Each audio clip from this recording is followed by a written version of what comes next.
Quand on pense au mythe du héros Héraclès, ou Hercule chez les Romains, on pense aux 12 travaux qu'il a dû accomplir sur l'ordre de son cousin Eurysthée, poussé par Héra. On pense aux guerres et aux combats qu'il a menés tout au long de sa vie. On pense aussi aux conquêtes féminines qui lui ont donné de multiples enfants, les Héraclides. Pourtant, on oublie souvent qu'Héraclès a sauvé la vie d'une reine discrète et pourtant au cœur de batailles divines, Alceste, qui s'est sacrifié pour son époux Admète. Prenons le temps d'observer son histoire par le petit bout du mythe. Aujourd'hui, Alceste ou le sacrifice volontaire.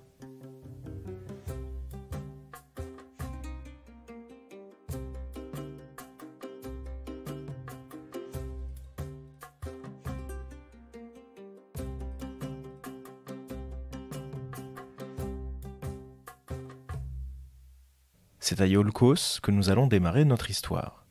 Iolcos est un petit royaume de Thessalie, une région du nord de la Grèce actuelle. Il est sous la domination de son roi fondateur Créthée. Créthée a 3 enfants de la nymphe Tyro, son épouse. Éson, ou Aéson, Phérès et Amythaon. Le dieu Poséidon prend la forme de Créthée pour séduire Tyro et lui donne 2 enfants, Nélée et Pélias. Nous allons surtout retenir les noms de Pélias, d'Éson et de Phérès. Retenons aussi que Créthée a adopté les 2 enfants que Tyro a eus de Poséidon. À la mort du roi, Éson devait prendre le pouvoir, mais il est écarté par son demi-frère Pélias qui usurpe donc le trône et exile tous les prétendants. Pélias épouse Anaxabie, de qui il a au moins 3 filles, dont Alceste, le centre de notre attention, et un fils, Acaste. On utilise bien volontiers le terme de Péliade pour parler de l'ensemble des filles de Pélias, puisque les auteurs ne s'accordent ni sur leur nombre ni sur leur nom. Alceste compte de nombreux cousins, dont Jason, le fils d'Éson, et Admète, le fils de Phérès. Et en parlant d'Admète, justement, la rencontre avec Alceste se fait au moment d'attribuer la main de la princesse. C'est ainsi que le fabuliste Hygin présente l'histoire. Des prétendants en grand nombre demandaient la main d'Alceste. Refusant ces unions, Pélias les éconduit et décida d'une épreuve. Il la donnerait à qui aurait attelé des bêtes sauvages à un char et aurait emmené Alceste en cet équipage. Aussi, Admète demanda-t-il à Apollon de l'aider. Apollon, parce qu'il l'avait traité avec générosité en tant qu'esclave, lui remit un attelage fait d'un sanglier et d'un lion, avec lequel il emmena Alceste. D'autres auteurs évoquent aussi l'aide d'Héraclès pour atteler le lion et le sanglier, avec ou sans Apollon. En tout cas, il peut sembler étrange que le dieu de la lumière soit au service d'un mortel.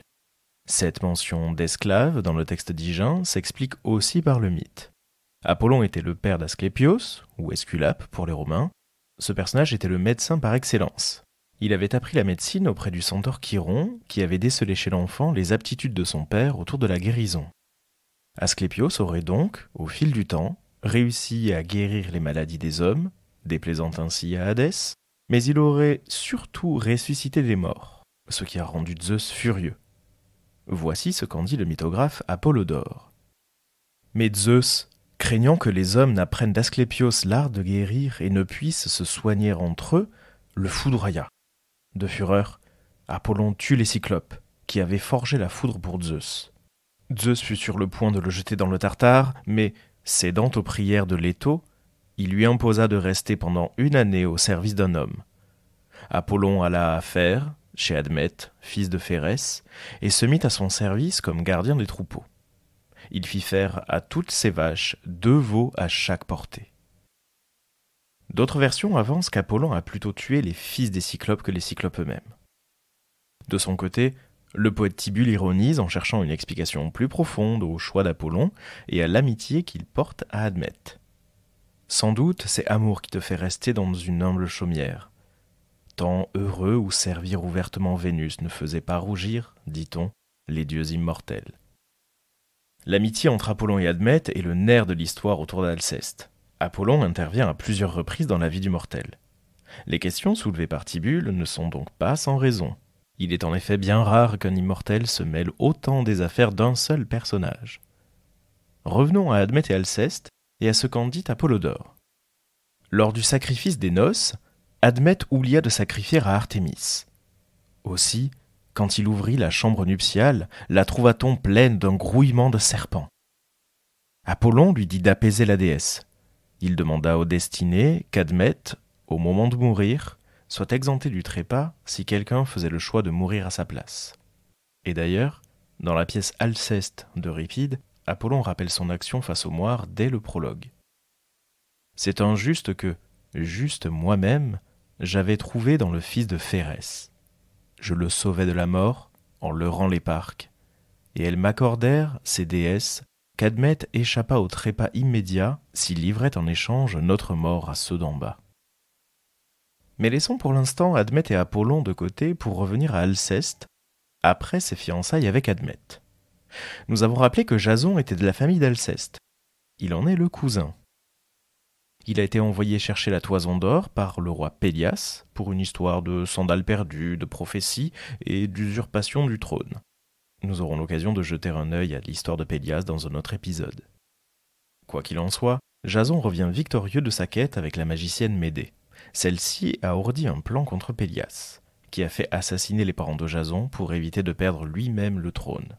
Hygin raconte la suite. Jason commença à réfléchir au moyen de tuer Pélias sans éveiller les soupçons. Médée promet qu'elle le fera. Alors qu'ils étaient déjà loin de la Colchide, elle ordonna donc de placer le bateau en un lieu caché, et elle se rendit en personne auprès des filles de Pélias en se faisant passer pour la prêtresse de Diane. Elle leur promet de faire un jeune homme de leur vieux père Pélias. Alceste, l'aîné, nia que cela fût possible. Médée, pour l'amener plus facilement à ses volontés, envoya devant elle une nuée et, avec des philtres, elle accomplit de nombreux prodiges qui avaient l'apparence de la réalité. Elle jeta un bélier assez âgé dans un chaudron, d'où parut s'élancer un agneau splendide. De même alors, les Péliades, c'est-à-dire Alceste, Pélopia, Médusa, Pisidicé, Hippotoé, à l'instigation de Médée, mirent leur père à cuire après l'avoir tué dans un chaudron. Lorsqu'elles virent qu'elles avaient été trompées, elles fuirent leur patrie. Quant à Jason, à un signal donné par Médée, il se rendit maître du palais et remit à Acaste, fils de Pélias et frère des Péliades, le trône de son père, parce qu'il l'avait accompagné en Colchide. Lui-même se rendit à Corinthe avec Médée. Cela dit, si Hygin et même Ovide mettent toutes les filles de Pélias dans le même panier, Diodore de Sicile préfère écarter Alceste, comme il l'écrit dans sa bibliothèque historique. Et toutes frappèrent à mort leur père, seul Alceste, en raison de son exceptionnelle piété, s'abstint de frapper celui qui l'avait engendré. Ainsi, Diodore lave les mains d'Alceste pour la laisser libre de tout soupçon. C'est un détail d'une certaine importance pour qu'Alceste soit la plus pure possible. Toutes les Péliades fuient le palais, et le géographe Pausanias rappelle même qu'il y avait en Arcadie, une région du Péloponnèse, le sud de la Grèce continentale, dans la ville de Mantinée, le tombeau des filles de Pélias.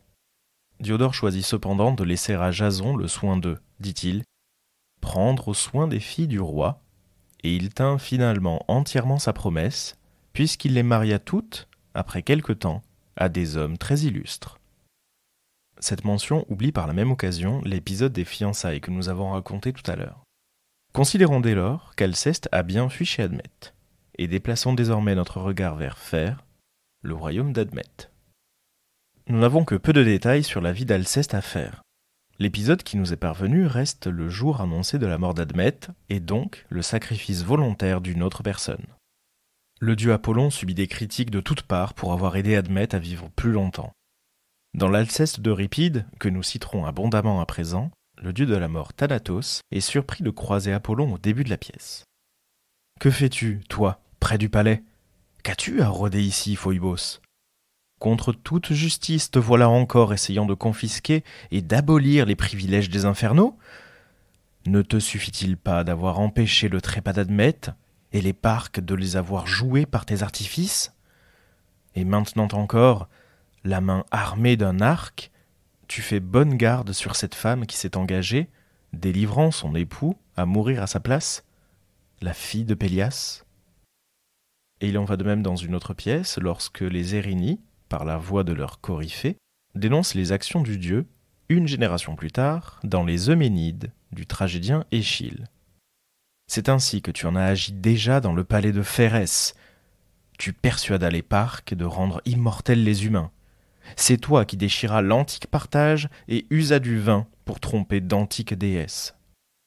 Lorsque le Coryphée évoque l'antique partage, il rappelle que les dieux doivent s'en tenir à leur propre lot, décidé bien avant la naissance d'Apollon et même avant les Olympiens.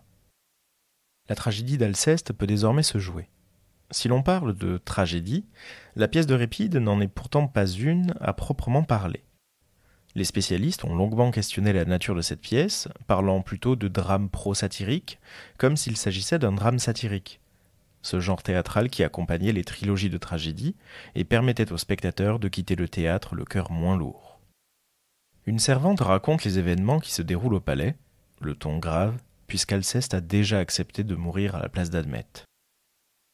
Quand elle a senti que le grand jour était venu, d'une eau courante elle a baigné son beau corps, et tirant d'une chambre de cèdre vêtements et joyaux, s'en est parée avec décence. Puis, se plaçant devant le foyer, elle a fait cette prière. « Maîtresse, puisque je descends sous la terre, pour la dernière fois à genoux, je t'adresserai ma requête. Veille sur mes enfants orphelins, unis l'un à une épouse qu'il aime, à l'autre donne un noble époux. Qu'il n'en soit pas deux comme de leur mère qui succombe. Loin de mourir avant l'heure, que dans la prospérité, sur le sol de leur père, mes enfants accomplissent une vie de délices. » Tombant à genoux, elle baise la couche, et tout entière la trempe de la marée de pleurs qui inonde ses yeux. Rassasiée enfin de tant de larmes, tête basse, elle s'arrache à sa couche. Puis, à maintes reprises, quittant la chambre, elle revient sur ses pas pour se jeter encore sur son lit. Les enfants, suspendus au voile de leur mère, pleuraient. Et elle, les prenant dans ses bras, les étreignait l'un après l'autre, à la pensée de sa mort prochaine. Tous les serviteurs de la maison pleuraient de piété sur leur maîtresse, et elle tendait la main à chacun, et il n'en était point de si vil à qui elle n'adressa la parole et qui ne lui rendit son salut. Voilà les mots qui emplissent la maison d'Admète. Frappé par la mort, il eût péri. Sauvé d'elle, il souffre d'une douleur telle que jamais il ne l'oubliera. Le deuil en attente est donc à son paroxysme dans cette partie de la pièce. Alceste prend elle-même la parole. Après un moment de délire, elle s'adresse à son époux. « Tu vois, Admète, quel est mon état. Je veux donc, avant de mourir, t'expliquer ce que je désire.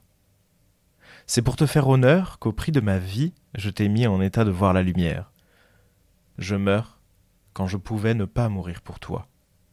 J'ai refusé de vivre séparé de toi avec des enfants orphelins, et j'ai sacrifié les dons de la jeunesse qui faisaient ma joie. Et pourtant, l'auteur de tes jours et celle qui te mit au monde t'avaient abandonné, à un âge où il était séant pour eux de mourir et séant de sauver leur fils pour un trépas glorieux. Et nous vivrions tous deux le reste de notre vie, et tu ne gémirais pas, privé de ton épouse, avec des orphelins à élever. Mais ces choses-là, sans doute, se sont accomplies par la volonté d'un Dieu. » La critique d'Alceste faite aux parents d'Admète reste dans l'esprit du roi, à tel point que, lorsqu'Alceste meurt quelques vers après, et qu'Admète démarre les préparatifs des célébrations funéraires, Phérès apporte ses hommages auprès de son fils. « Je suis venu, mon fils, partager ton malheur, car c'est une digne et sage épouse, sans conteste, que tu as perdue. Mais ces coups-là, il faut les supporter, si lourds qu'en soit le poids. Accepte donc cette parure et qu'elle descende sous la terre. Honorer sa dépouille est un devoir, car elle est morte pour te sauver la vie, mon fils. Elle n'a pas fait de moi un père sans enfant, elle n'a pas laissé, privé de toi, mes vieux ans se consumer dans le deuil, et de toutes les femmes, elle a rehaussé le renom par cette généreuse audace. » Admète lui répond en reprenant les idées d'Alceste presque mot pour mot. « Tu n'as pas été invité par moi à ces funérailles, et ta présence ne compte pas à mes yeux pour celle d'un ami. Ta parure, jamais elle ne la revêtira. Elle n'a point besoin de tes dons pour être ensevelie. Tes condoléances étaient de saison à l'heure où je succombais, moi. Tu as montré ce que tu es à l'épreuve, et je ne me regarde pas comme ton fils. Ou alors tu l'emportes sur tout sans lâcheté, toi qui, à ton âge, arrivé au terme de la vie, n'as eu ni la volonté ni le cœur de mourir pour ton propre fils. C'est à elle que vous en avez laissé la tâche, une étrangère que j'aurais droit de tenir pour ma mère et mon père à elle seule. Et pourtant, elle était belle, l'épreuve que tu aurais affrontée en mourant pour ton fils, et il était court, de toute façon, le temps qui te restait à vivre. Et nous vivrions, elle et moi, le reste de notre âge, et je ne resterai pas seul à gémir sur mes maux. Pour contrebalancer les tensions inhérentes au deuil d'Admet et à sa colère face à son père, le personnage d'Héraclès apparaît, gauche au possible, dans la maison d'Admet déjà endeuillée. Il est de passage entre deux de ses travaux. L'un des serviteurs du roi se plaint d'Héraclès. Bien des hôtes, et de tout pays, sont déjà venus, je le sais, à la maison d'Admet. Je leur ai servi à dîner. Mais de pire que celui-ci, jamais encore je n'en reçus à ce foyer. D'abord, bien que voyant le maître en deuil, il est entré. Il a eu l'audace de franchir la porte. Ensuite, loin d'accepter discrètement une hospitalité de fortune, une fois instruit de notre malheur, ce que nous manquions à lui apporter, il nous pressait de le lui servir. Prenant en ses mains une coupe de lierre, il boit sans mélange la liqueur, fille de la grappe noire, jusqu'à ce que la flamme du vin l'ait enveloppé de son ardeur. Et, le chef couronné de rameaux de myrte, il hurle des sons discordants. Ainsi, deux sortes d'airs se faisaient entendre. Lui, il chantait, sans nul égard aux mots de la maison d'Admet, et nous, les domestiques, nous pleurions notre maîtresse, sans pourtant montrer à l'hôte notre visage en larmes, car tel était l'ordre d'Admet. Et à présent, me voici à régaler dans la demeure un étranger, quelque scélérat de voleurs et de brigands, et elle a quitté la maison sans que je l'aie suivie, ni salué de la main, la maîtresse que je pleure. Elle qui pour moi, comme pour tous les domestiques, était une mère. De 1000 mots elle nous défendait, en apaisant la colère de son mari. Ne suis-je pas en droit de détester cet hôte, arrivé au milieu de nos malheurs ? On a ici l'image d'un Héraclès particulièrement ivre, qui ne se rend compte de rien. Le serviteur est outré. Pourtant, Héraclès se ressaisit et ébauche un plan pour laver l'affront involontaire envers Admet et la mémoire d'Alceste. Il prend la parole.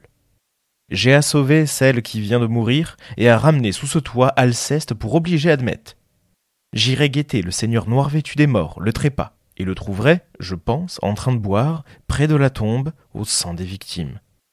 Si, bondissant de mon embuscade, je puis le saisir et l'encercler de mes bras, nulle force au monde ne m'arrachera ses flancs meurtris qu'il n'ait laissé la femme entre mes mains. Mais si je manque cette proie, s'il n'approche pas de la sanglante offrande, je descendrai chez ceux d'en bas, Corée et le seigneur Hadès, en leur demeure sans soleil, et ferai ma requête. Et j'ai ferme espoir de ramener au jour Alceste pour la remettre aux mains de l'hôte qui m'accueillit chez lui, au lieu de me repousser, malgré le lourd malheur dont il était frappé, et qui me le cacha, noble cœur, par égard pour moi. » D'autres versions du mythe, qui sont citées par Apollodore et qui semblent plus anciennes que la pièce d'Euripide, racontent que Perséphone elle-même, alors appelée Corée, aurait libéré Alceste des enfers tant son sacrifice l'a ému. Dans la fin de la pièce, l'Alceste revenu des enfers n'est pas reconnu par Admet, mais lorsque la révélation est faite, le bonheur l'emplit, même si la jeune femme ne peut parler. Héraclès rappelle quelques rites à son hôte. Il faut notamment qu'elle ait été purifiée de sa consécration au dieu des enfers, et que 3 nuits soient passées pour qu'elle regagne la parole. Voilà où s'achève l'Alceste d'Euripide. Quelques auteurs ont tenté une analyse du mythe, tantôt croisée, tantôt directe. Platon d'abord fait un rapprochement entre le mythe d'Alceste et celui d'Orphée, dans son banquet. Mourir pour autrui, les amants seuls l'acceptent. La fille de Pélias, Alceste, apporte aux Grecs un exemple assez clair de ce que je dis. Seule, elle consentit à mourir pour son époux, alors qu'il avait son père et sa mère. Elle s'éleva si haut au-dessus d'eux par l'attachement né de son amour, qu'elle fit paraître ces gens étrangers à leur fils, sans autre lien avec lui que le nom.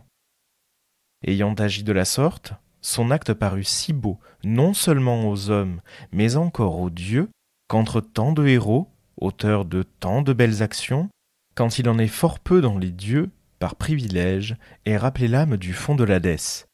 Eh bien, son âme à elle, ils l'ont rappelée, car ils avaient admiré son acte. Tant il est vrai que les dieux mêmes honorent de façon particulière le dévouement et la vaillance mis au service de l'amour. Au contraire, ils ont renvoyé de l'Hadès Orphée, sans qu'il eût rien obtenu. Ils lui montrèrent un fantôme de la femme pour laquelle il était venu, sans la lui donner elle-même. Son âme, en effet, leur semblait faible, car ce n'était qu'un joueur de cithare. Il n'avait pas le courage de mourir, comme Alceste, pour son amour, mais cherchait par tous les moyens à pénétrer vivant dans l'Hadès. C'est certainement pour cette raison qu'ils lui ont infligé une punition, et ont fait que sa mort fut l'œuvre des femmes. Et l'auteur Paléphate, ou Palaïphatos, dans les Histoires incroyables, interprète la légende sous une lumière évémériste, c'est-à-dire en raccrochant le mythe à une situation et à des humains réels. Comme Pélias était mort à cause de ses filles, Acaste, son fils, les pourchassait afin de les tuer et de venger son père. Il parvint à les capturer, excepté Alceste, qui se réfugiait à Phérès auprès d'Admète, son cousin. Elle s'assit en suppliante près du foyer, si bien qu'Admète ne pouvait plus la remettre à Acaste qui la réclamait. Ayant cerné la ville avec une puissante armée, Acaste l'assaillait au moyen de projectiles enflammés. Lors d'une sortie nocturne, Admète tomba sur des généraux ennemis et fut pris vivant. Acaste menaça de le tuer s'il ne remettait pas Alceste, quand bien même elle était suppliante. Ayant appris qu'Admète allait être tué par sa faute, Alceste sortit de la maison et se rendit. Acaste alors relâche Admète et s'empare d'Alceste. Les gens disaient alors « Courageuse Alceste, d'elle-même elle est allée au devant de la mort à la place d'Admète. » Toutefois, cela n'arriva pas comme le mythe le raconte. À ce moment, en effet, Héraclès arriva, venant d'on ne sait où, flanqué des chevaux de Diomède. Comme il passait dans le coin, Admète lui offrit l'hospitalité. Admète se plaignait de la mésaventure d'Alceste. Héraclès, pour la reprendre, attaque Acaste et détruit son armée.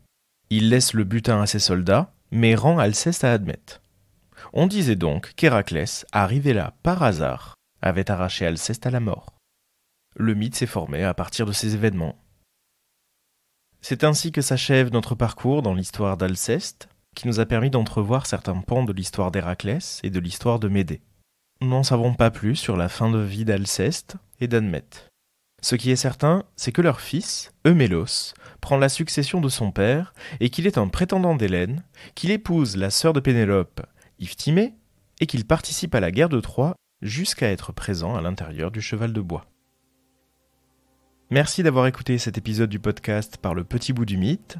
N'hésitez pas à vous abonner à ce podcast sur votre plateforme de streaming préférée et à laisser 5 étoiles sur Apple Podcast ou Spotify. Partagez cet épisode sur les réseaux sociaux pour que nous soyons toujours plus nombreux à faire vivre ces petites histoires de la mythologie. Venez suivre le prof de latin grec sur Instagram. Vous pouvez prolonger l'aventure en lisant certains ouvrages qui ont été cités. Je vous mets la bibliographie en description et dans l'article du jour sur le site du podcast. Le tout accompagné d'un dossier documentaire. À bientôt pour un nouveau coup d'œil par le petit bout du mythe.